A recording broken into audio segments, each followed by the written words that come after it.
Hello guys! Welcome back to my channel! Ayan, sa video ito guys, i-share ko lang yung mga benefits or privilege ng isang university students dito sa Finland. As I mentioned before doon sa aking previous vlog, mag-aaral ako ng nursing or Sairaanhoitaja dito sa Finland, which is nag-start na siya noong August.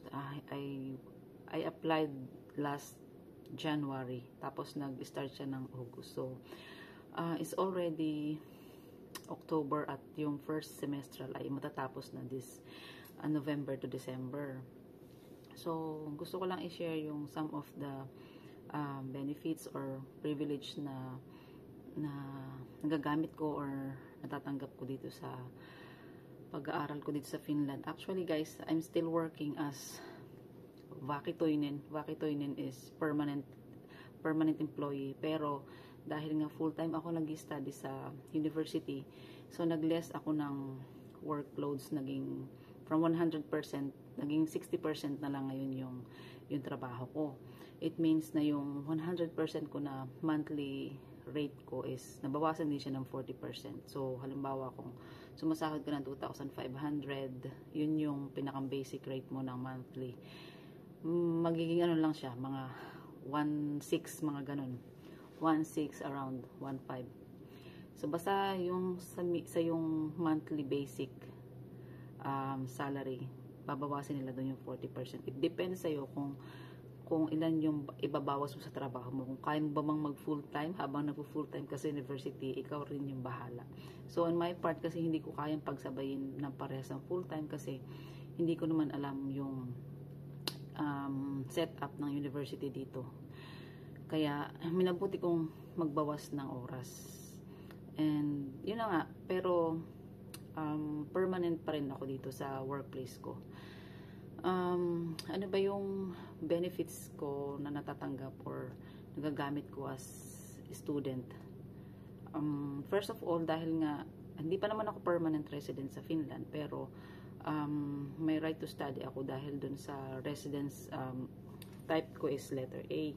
So, free ang tuition fee. So, yun.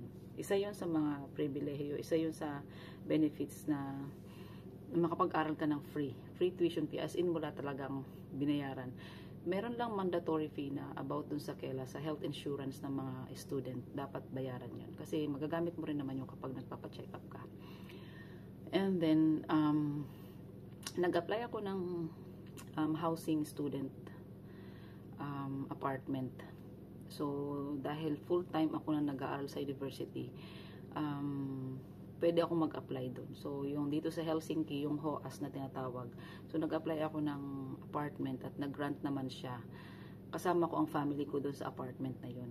At least, dapat may isang student doon sa apartment na ina-apply mo. Kasi, ano nga siya, for student nga siya. Pero yung apartment na yun is pwede siyang single, pwedeng family, pwedeng yung may mga kahati ka. Depende sa setup ng life situation mo. Since nandito yung family ko, nag-apply ako ng family apartment. So, isa yun sa mga benefits or pribilehiyo mo na as full-time university students. So, imagine from yung kaming kasing monthly rent kasama ang ilaw, tubig at insurance ng bahay is umaabot siya ng around 1,200. So ngayon dahil nag-grant nga kami na makalipat sa student apartment. So same ano lang siya guys same siya ng size ng bahay na tinirahan namin dati. So same lang sila. So ngayon ang binabayaran lang namin is 647 euros kasama na doon yung ilaw at tubig. So ang laki ng katipiran, 'di ba, guys? Kailangan ko yung kasi syempre hindi naman ako full time ngayon. So although may trabaho din yung asawa ko. So parehas na lang kaming part-timer ngayon ng asawa ko sa pagtatrabaho. So aside doon sa apartment, yung transportation na dahil nga student ako, instead na magbabayad ako ng ticket ko monthly na around 62 euros per month dito sa Helsinki AB zone Ganun dati yung binabayaran ko. So, dahil student ako, nakaless ako ng 40%. So, nagbabayad na lang ako ng monthly na 43 euros na lang yung binabayaran ko. So, yun yung mga isa sa mga benefits na masasabi kong nagagamit ko ngayon as a student. And then, iba pang mga services sa government or other, kahit na mga private, like mga discount kapag mayroon kang ID, pwede kang maka-discount, like mga parcel, like train rides going to countryside from Helsinki, mga ganong benefits na meron din ang mga university students. If you are planning, guys, na mag-aral, free naman siya sa ngayon. So hindi natin alam, dahil dito sa Finland maraming nagbabagong mga policy. Hindi natin alam kung in the near future is free pa rin siya. So habang free, ginagrab ko lang yung opportunity. Dito naman sa workplace ko, yung pinakang naging parang advantage ko, kasi nga nagtatrabaho ko as permanent.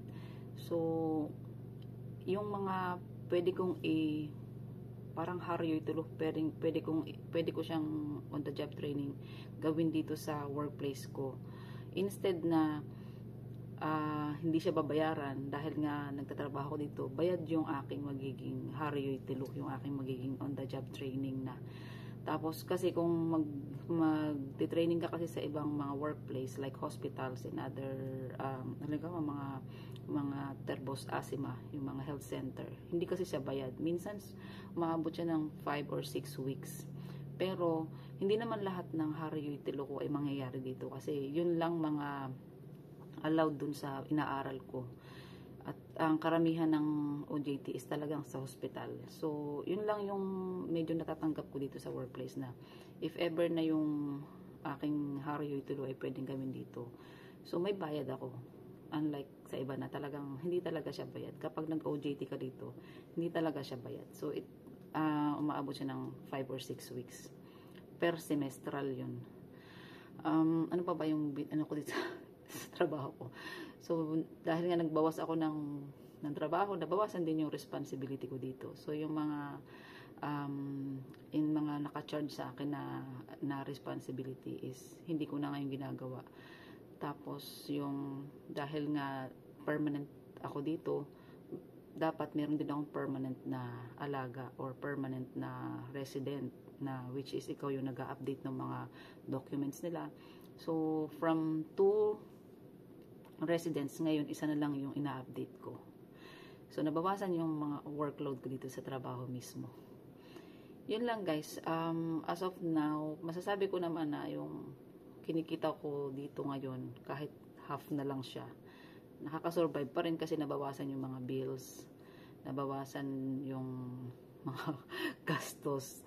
So kung nabawasan ang kita mo, dapat ka talaga magtipid. Yun. Pero actually, yun, nakakatulong din naman, kasi malaking bagay din na yung asawa ko is nagtatrabaho din as part-time. So yun lang, guys, i-share ko lang yung details, information about dun sa mga privilege or benefits ng isang university student dito sa Finland. Thank you, guys, for watching, and see you in my next vlog again. Moikka, hei pa!